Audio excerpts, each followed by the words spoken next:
নমস্কাৰ বন্ধু বান্ধৱীসকল, welcome to অখঞ্জয় YouTube channel. তো বন্ধু বান্ধৱীসকল, আজি আকৌ এটা জব ইনফৰমেশ্যন ভিডিঅ' লৈ আহিছোঁ।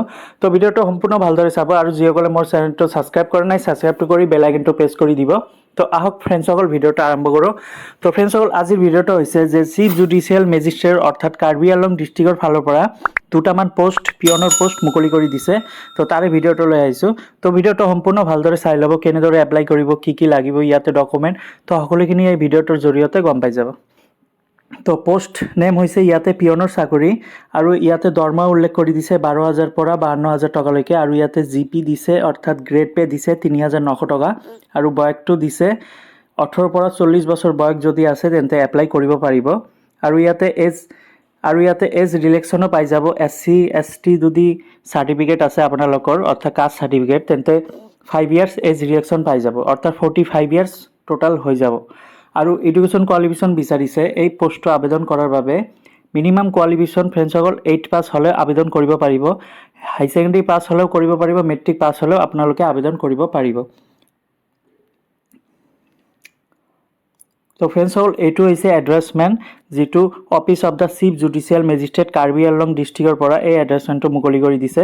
চাওক, ইয়াতে লিখা আছে দুটামান পোষ্ট আছে, পিয়নৰ পোষ্ট হয় আৰু ইয়াতে দৰমহা উল্লেখ কৰি দিছে স্কেল অফ পে 12,000 পৰা 52,000 টকা আৰু 3,900 টকা জিপি অৰ্থাৎ গ্ৰেড পে আৰু কোৱালিফিকেশ্যন বিচাৰিছে মিনিমাম 8 পাছ হ'লেও আবেদন কৰিব পাৰিব, নহ'লে হাই ছেকেণ্ডেৰী পাছ হ'লেও আবেদন কৰিব পাৰিব।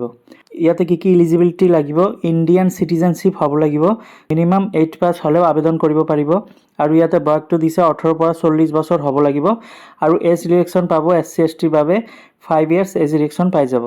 তো হাউ টু এপ্লাই ফ্ৰেণ্ডসকল, আপোনালোকে এইটো কেনেদৰে এপ্লাই কৰিব পাৰিব, ইয়াতে এটা এড্ৰেছ দিছে চাওক, the chief judicial magistrate Karbi Anglong Diphu নিয়াৰ ডিফু মেডিকেল কলেজ ডিফু 782460।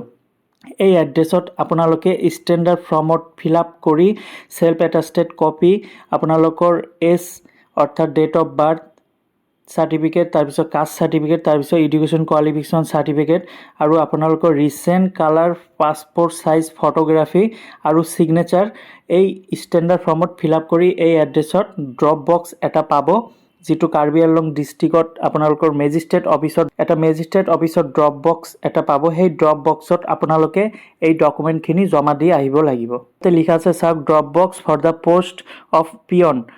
তো 20 জানুৱাৰী 2025 অৰ্থাৎ 20 তাৰিখৰ ভিতৰতে সেই ড্ৰপ বক্স এটা চাব পাৰিব। মেজিষ্ট্ৰেট অফিচত গ'লেই পাব। সেই ড্ৰপ বক্সত আপোনালোকে ষ্টেণ্ডাৰ্ড ফৰ্মত সকলোখিনি ডকুমেণ্ট যিটো ক'লোঁ যে এজ অৰ্থাৎ ডেট অফ বাৰ্থ ডকুমেণ্ট, তাৰপিছত কাষ্ট চাৰ্টিফিকেট থাকিলে কাষ্ট চাৰ্টিফিকেট, তাৰপিছত আপোনালোকৰ এডুকেশ্যন কোৱালিফিকেশ্যন আৰু passport size photography, colour passport size photography আৰু ছিগনেচাৰৰ লগত এই ড্ৰপ বক্সত জমা দি আহিব লাগিব। এই ডকুমেণ্টকেইটা ইয়াতে লিখা আছে, আপোনালোকে চাই ল'ব পিছত।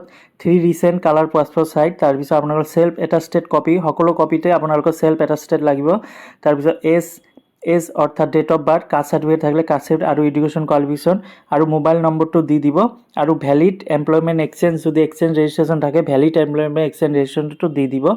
পৰা দুটা পোষ্ট এডভাৰ্টাইজমেণ্টটো মুকলি কৰি দিছে। এইটো হ'ল পিয়নৰ পোষ্ট আৰু এইটো লাষ্ট ডেট হৈছে 20 জানুৱাৰী 2025। তো 20 তাৰিখৰ আগতে আপোনালোকে এই কাৰ্বি আংলং জুডিচিয়েল অফিচত গৈ আপোনালোকে ড্ৰপ বক্সত জমা দি আহিব লাগিব। আশা কৰোঁ ভিডিঅ'টো ভাল লাগিছে, যদি ভাল লাগে লাইক আৰু নিজৰ বন্ধু বান্ধৱীৰ লগত শ্বেয়াৰ কৰি দিব।